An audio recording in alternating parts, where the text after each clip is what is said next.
Hello, my name is Piers Taylor. I'm an architect and I work in a practice called Invisible Studio. I accepted an invitation from Alicia to read a bedtime story via the AF 100 Day Studio thing, partly because I think there was a conversation on Twitter I saw about the lyrics of Kylie Minogue, and I jokingly said I'd only do it if I could read some Kylie lyrics. And interestingly, that came from an appreciation of how something that was really perceived of as low culture could kind of shift into something that was completely different. Because, of course, Nick Cave, who used to go out with Kylie, invited Kylie to speak at a London poetry festival at the Albert Hall a few years back. And she came on and she read I Should Be So Lucky, and it was just fantastic. But my own background is that my parents were super highbrow, and in some ways they were intellectual snobs of the wrong kind that didn't understand what popular culture was, and in a way tried to forbid me any access to popular culture. We had no TV. They really didn't understand what pop music was. And I mean, to the point where my dad once said, can you tell the difference between two pop songs? And it's kind of crazy.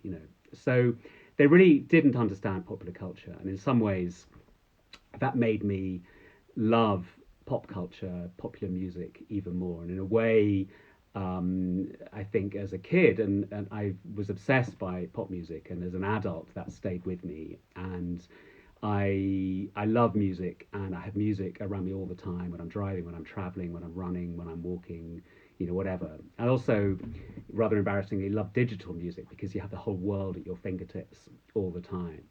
But I think my first memory of popular music is, I guess I must have been about 6, and my brother came back from school with an Abba tape. And not only, of course, is the music amazing, and I love it also because music snobs seem to hate Abba, but the album cover was so fantastic. I think it was their greatest hits, and to see as a kid two people snogging on an album cover just felt like the most outrageous thing I've ever seen. But in a way, anyway, I'm not going to read an ABBA song because actually the lyrics are rubbish. But I'm going to read some songs which do have rubbish lyrics because, of course, the great thing about pop songs is that they're not about the lyrics at all. So if you're someone of my generation, there's really only one place to begin, which is year zero. I'm an antichrist. I'm an anarchist. I don't know what I want, but I know how to get it. I want to destroy the passers-by. Because I want to be anarchy, no dog's body. Anarchy for the UK. It's coming sometime, and maybe I give a wrong time, stop a traffic line. Your future dream is a shopping scheme, because I want to be anarchy in the city. How many ways to get what you want? I use the best, I use the rest, I use the NME, I use anarchy, because I want to be anarchy, the only way to be. Is this the MPLA, or is this the UDA? Or is this the IRA? I thought it was the UK, or just another country, another council tenancy. I want to be anarchy, and I want to be anarchy. Know what I mean? I want to be anarchist, get pissed, destroy. Of course, that was the first single of their only album, the Sex Pistols, which of course has to be the place to start. I mean, it's kind of year zero. They were the Beatles to anyone that's about my age. And, of course, what's fantastic in hindsight is that they're amazing pop songs, those Sex Pistols songs. I'm going to read you a little bit from Pretty Vacant as well, because that ABBA reference that I gave you earlier, because according to Glenn Matlock, the song's riff was inspired by hearing SOS. That is a fantastic song. There's no point in asking, you'll get no reply. Just remember, I don't decide. I got no reason, it's all too much. You'll always find us out to lunch. We're so pretty, we're vacant. We're so pretty, oh so pretty, vacant. Don't ask us to attend because we're not all there. Don't pretend because I don't care. I don't believe illusions because too much ain't for real. Stop your cheap comments because we know what we feel. Oh, we're so pretty. We're so pretty, we're vacant. So I think my favourite band of all time, in a way, I guess it's kind of predictable. And I sort of, in a way, I think I've stopped loving them quite as much in the terrible fear that Dominic Cummings would probably love them. But irrespective, it's the Ramones, and they really were year zero for so many people. And I loved the whole aesthetic. I loved the fact they couldn't play. I loved the whole attitude. I loved them, I guess, as a British kid growing up, that sense of somewhere exotic and different that was America. Chewing out a rhythm on my bubble gum, the sun is out, and I want some. It's not hard, not far to reach. We can hitch a ride to Rockaway Beach. Up on the roof, out on the street, down in the playground, the hot concrete. The bus ride is too slow. They blast out the disco on the radio. Rock, rock, Rockaway Beach. We can hitch a ride to Rockaway Beach. It's not hard, not far to reach. We can hitch a ride to Rockaway Beach. I think I love that song because it's always it's kind of about summer, you know, and here we are in lockdown, all desperate to escape, and that speaks of going off somewhere different. It speaks of being young. One other song by them that is a cover version, but I think of it as their song, is California Sun. And my brother went off after Cambridge to LA to escape being British. I used to go and visit him, and part of my own rushing off to Australia to study architecture was just to escape from being British, to go away somewhere different, somewhere other than home counties, England. And I think one criticism of the Ramones was that they were just the Beach Boys played super fast, but actually, you know, what a better format for a band. I'm going out west where I belong, where the days are short, the nights are long, and I'll walk and they walk, and I'll twist and they twist, and I'll shimmy and they shimmy, and I'll fly and they fly, where they're out there having fun in the warm California sun. I'm going out west out on the coast where the California girls are really the most, and I'll walk and they walk, and I'll twist and they twist, and I'll shimmy and they shimmy, and I'll fly and they fly, where they're out there having fun in the warm California sun. Well, the girls are frisky in old Frisco, a pretty little shit wherever you go. And I'll walk and they walk, and I'll twist and they twist, and I'll shimmy and they shimmy, and I'll fly and they fly, where they're out there having fun in the warm California sun. Moving on closer to home, 1992, Pulp. And I came to Pulp slightly late because I was studying Australia in Australia in 92 when this record came out. But it's a fundamental, simple teenage angst story, Babies, which is just the most fantastic set of lyrics, I think. Babies. Well, it happened years ago when you lived on Stanhope Road. We listened to your sister when she came home from school because she was 2 years older and she had boys in her room. I listened outside. I heard her. All right. Well, that was all right for a while, but soon I wanted more. I wanted to see as well as hear, so I hid out inside her wardrobe. And she came home around 4, and she was with some kid called David from the garage up the road. I listened outside. I heard her. All right. Oh, I want to take you home. I want to give you children. You might be my girlfriend. Yeah, yeah, yeah. When I saw you the next day, I really couldn't tell because you might go and tell your mother. And so you went with Neve. Oh, yeah, Neve was coming on. And I thought I heard you laughing when his mum and dad were gone. I listened outside. I heard you. All right. Oh, I want to take you home. I want to give you children. You might be my girlfriend. Yeah, yeah, yeah, yeah. Oh, yeah. Well, I guess it couldn't last too long. I came home one day and all her things were gone. I fell asleep inside. I never heard her come. I opened up the wardrobe and I had to get it on. Yeah. Oh, listen, we were on the bed when you came home. I heard you stop outside the door. I know you won't believe it's true, but I only went with her because she looks like you. My God. I want to take you home. I want to give you children. You might be my girlfriend. Yeah, yeah, yeah. Says it all. The next one is a song that's featured in Breaking Bad. It was the title of a collection of short stories, I think, by Neil Dunn that was made into a film and a play, in fact, directed by Ken Loach. And it's got a great set of lyrics, actually, this song. And it's Up the Junction by Squeeze. I never thought it would happen with me and the girl from Clapham out on the windy common. That night I ain't forgotten, when she dealt out the rations with some or other passions. I said, you are a lady. Perhaps, she said, I may be. We moved into a basement with thoughts of our engagement. We stayed in by the telly, although the room was smelly. We spent our time just kissing. The railway arms were missing, but love had got us hooked up, and all our time it took up. I got a job with Stanley. He said I'd come in handy, and he started me on Monday, so I had a bath on Sunday. I worked 11 hours, and he bought the girl some flowers. She said she'd seen a doctor, and nothing now could stop her. I worked all through the winter, the weather brass and bitter. I put away a tenner each week to make her better. And when the time was ready, we had to sell the telly, late evenings by the fire with little kicks inside her. This morning at 4:50, I took her rather nifty down to an incubator where 30 minutes later she gave birth to a daughter. Within a year a walker. She looked just like her mother, if there could be another. And now she's 2 years older. Her mother's with a soldier. She left me when my drinking became a proper stinging. The devil came and took me from bar to street to bookie. No more nights by the telly. No more nights nappies smelling. Alone here in the kitchen. I feel there's something missing. I beg for some forgiveness, but begging's not my business. And she won't write a letter, although I always tell her. And so it's my assumption I'm really up the junction.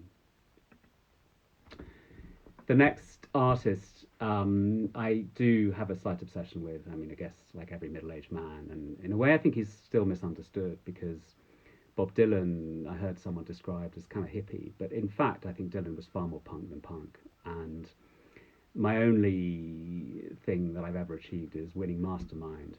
And Bob Dylan was my specialist subject. I'm going to read two little excerpts from two songs before I read one that's a real epic, in fact. That is my favourite song, I think, of all time. But this song, initially, I just love the way that Dylan uses words, and I hate Dylan cover versions because they're just songs, and Dylan's songs are all about the way that Dylan delivers and twists and distorts the words. I think also I only like songs by people that can't sing. This is Visions of Johanna. And it just like the night to play tricks when you're trying to be so quiet. We sit here stranded, though we're all doing our best to deny it. And Louise holds a handful of rain, tempting you to defy it. Lights flicker from the opposite loft. In this room, the heat pipes just cough. The country music station plays soft. There's nothing, really nothing to turn off. Just Louise and her lover so entwined. And these visions of Johanna that conquer my mind. And there's rhymes go on, in the next verse he rhymes freeze with sneeze with knees, it's kind of fantastic. But put down songs, I think, are what Dylan does really well, and Positively 4th Street is a fantastic Dylan put down song. But I think the best angry song is Idiot Wind, and I love this song. It would be my Desert Island song, the one that I would keep with me. And I love the way Dylan sings it again in that way that he twists every word to the point where I think I was singing it very badly once, and my friend Petra thought it was a Welsh folk song called Idiot Wind instead of Idiot Wind. This is an epic. Someone's got it in for me. They're planting stories in the press. Whoever it is, I wish they'd cut it out quick. When they will, I can only guess. They say I shot a man named Gray and took his wife to Italy. She inherited $1 million, and when she died, it came to me. I can't help it if I'm lucky. People see me all the time. They can't remember how to act. Their minds are filled with big ideas, images and distorted facts. Even you, yesterday, you had to ask me where it was at. I couldn't believe after all these years you didn't know me any better than that. Sweet lady, idiot wind, blowing every time you move your mouth, blowing down the back roads heading south. Idiot wind, blowing every time you move your teeth. You're an idiot, babe. It's a wonder that you still know how to breathe. I ran into the fortune teller who said, beware of lightning that might strike. I haven't known peace and quiet for so long I can't remember what it's like. There's a lone soldier on the cross, smoke pouring out of a boxcar door. You didn't know it. You didn't think it could be done. In the final end, he won the wars after losing every battle. I woke up on the roadside, daydreaming about the way things sometimes are. Visions of your chestnut mare shoot through my head and are making me see stars. You hurt the ones that I love best and cover up the truth with lies. One day you'll be in a ditch with flies buzzing around your eyes and blood on your saddle. Idiot wind, blowing through the flowers on your tomb, blowing through the curtains in your room. Idiot wind, blowing every time you move your teeth. You're an idiot, babe. It's a wonder that you still know how to breathe. It was gravity which pulled us down and destiny which broke us apart. You tamed the lion in my cage, but it wasn't enough to change my heart. Now everything's a little upside down. As a matter of fact, the wheels have stopped. What's good is bad, what's bad is good. And you'll find out when you reach the top, you're on the bottom. I noticed at the ceremony that your corrupt ways had finally made you blind. I can't remember your face anymore. Your mouth has changed. Your eyes don't look into mine. The priest wore black on the 7th day and sat stone-faced when the building burned. I waited for you on the running boards near the cypress tree while the springtime turned slowly into autumn. idiot wind, blowing like a circle around my skull, from the Grand Coulee Dam to the Capitol, idiot wind, blowing every time you move your teeth. You're an idiot, babe. It's a wonder you still know how to breathe. I can't feel you anymore. I can't even touch the books you've read. Every time I crawl past your door, I've been wishing I was someone else instead. Down the highway, down the tracks, down the road to ecstasy, I followed you beneath the stars, hounded by your memory and all your raging glory. I've been double-crossed now for the very last time, and now I'm finally free. I kiss goodbye the howling beast on the borderline which separated you from me. You'll never know the hurt I've suffered, nor the pain I rise above, and I'll never know the same about you, your holiness or your kind of love. And it makes me feel so sorry. Idiot wind, blowing through the buttons of our coats, blowing through the letters that we wrote. Idiot wind, blowing through the dust upon our shelves. We're idiots, babe. It's a wonder we can even feed ourselves. Of course, that's from Blood on the Tracks, and the whole album is a really interesting album in so many ways. He recorded it and then re-recorded it and re-recorded it, and I think what I love about it when he performs any of those songs is that they're always performed differently with different lyrics and so on. But the first song off that album is, of course, A Road Trip, and I think I'm desperate to escape lockdown UK, little Brexit, Dominic Cummins-y UK, to get away. And this song, the next two songs, speak of being on the road. The first one is a kind of existential road trip, and it is Dylan again, and it's Tangled Up in Blue. Early one morning the sun was shining. I was lying in bed, wondering if she'd changed it all, if her hair was still red.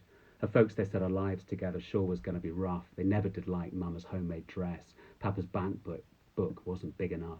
And I was standing on the side of the road, rain falling on my shoes, heading out for the East Coast. Lord knows I paid some dues getting through, tangled up in blue. She was married when we first met, soon to be divorced. I helped her out of a jam, I guess, but I used a little too much force. We drove that car as fast as we could, abandoned it out west, split up on a dark, sad night, both agreeing it was best. She turned around to look at me and I was walking away, and I heard her say over my shoulder, we'll meet again someday on the avenue, tangled up in blue. I had a job in the Great North Woods, working as a cook for a spell.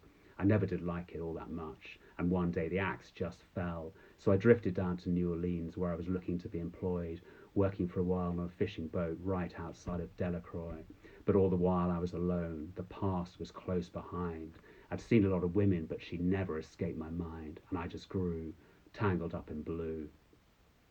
She was working in a topless place, and I stopped in for a beer. I just kept looking at the side of her face in the spotlight so clear, and later on the cloud thinned out. I was just about to do the same. She was standing there in the back of my chair, said to me, "Did I know your name?"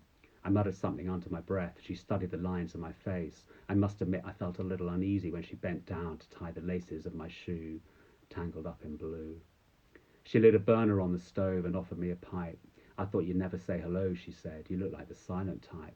Then she opened up a book of poems and handed it to me. It was written by an Italian poet from the 13th century, and every one of them words rang true and glowed like burning coal, pouring off every page like it was written in my soul, from me to you, tangled up in blue. I lived with them on Montague Street in a basement down the stairs. There was music in the cafes at night, and revolution was in the air. Then he started into dealing with slaves, and something inside of him died. She had to sell everything she owned and froze up inside. And when the bottom finally fell out, I became withdrawn. The only thing I knew how to do was to keep on keeping on, like a bird that flew, tangled up in blue. And I'm going back again. I got to get to her somehow, or the people we used to know. They're an illusion to me now. Some are mathematicians, some are carpenters' wives. I don't know how it all got started. I don't know what they're doing with their lives. But me, I'm still on the road, heading for another joint. We always did feel the same. We just saw it from a different point of view, tangled up in blue. The next one is a Chuck Berry song, and it's been described as possibly the finest song ever written about the American dream. And it describes a journey from Norfolk, Virginia to Hollywood by Greyhound bus, then by train, then by plane, etc. It's Promised Land. I left my home in Norfolk, Virginia, California on my mind. I straddle that Greyhound and roll into Raleigh all across Carolina. Stopped in Charlotte and bypassed Rock Hill. We were never a minute late.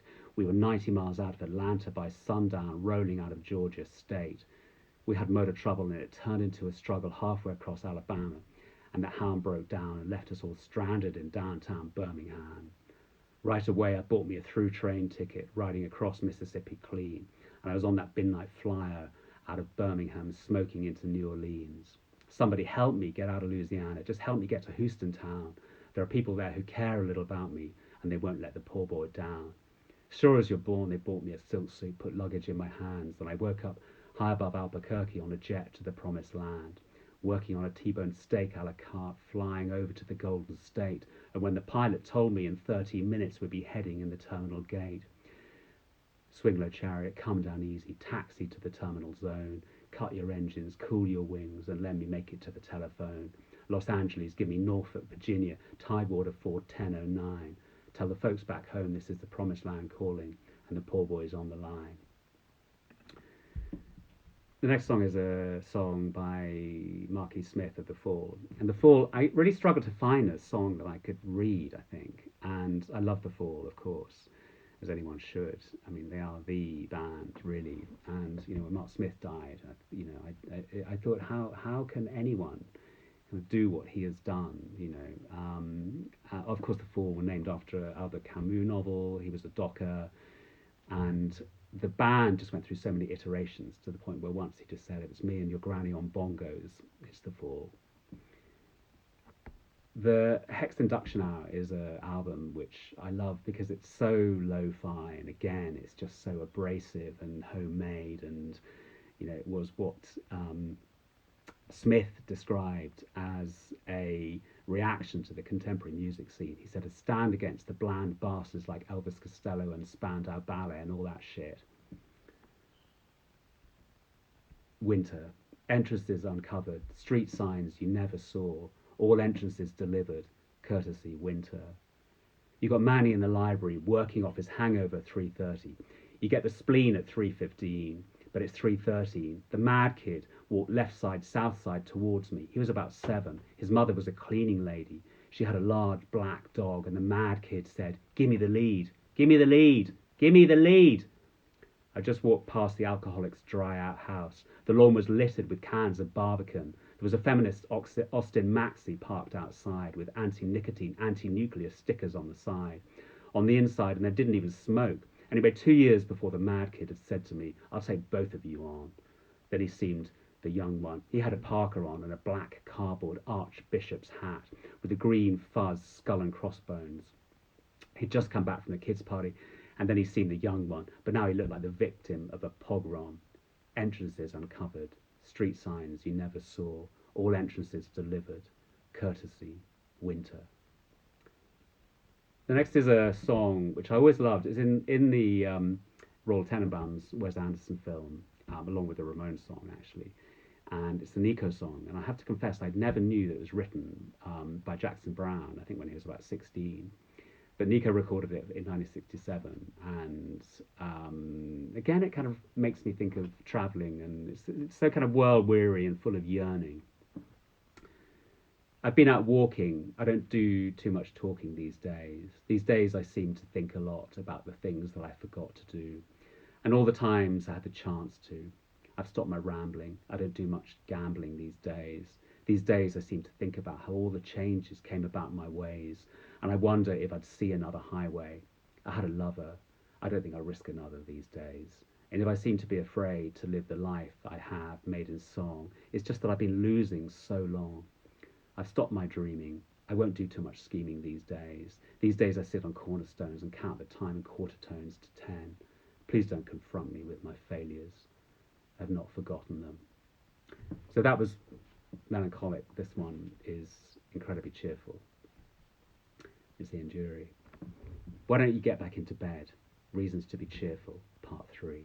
Summer, Buddy Holly, the working folly, good golly, Miss Molly and boats. Hammersmith Palais, the Bolshoi Ballet, jump back in the alley and nanny goats, 18-wheeler scammels, Dominica camels, all other mammals plus equal votes, seeing Piccadilly, Fanny Smith and Willie, being rather silly and porridge oats.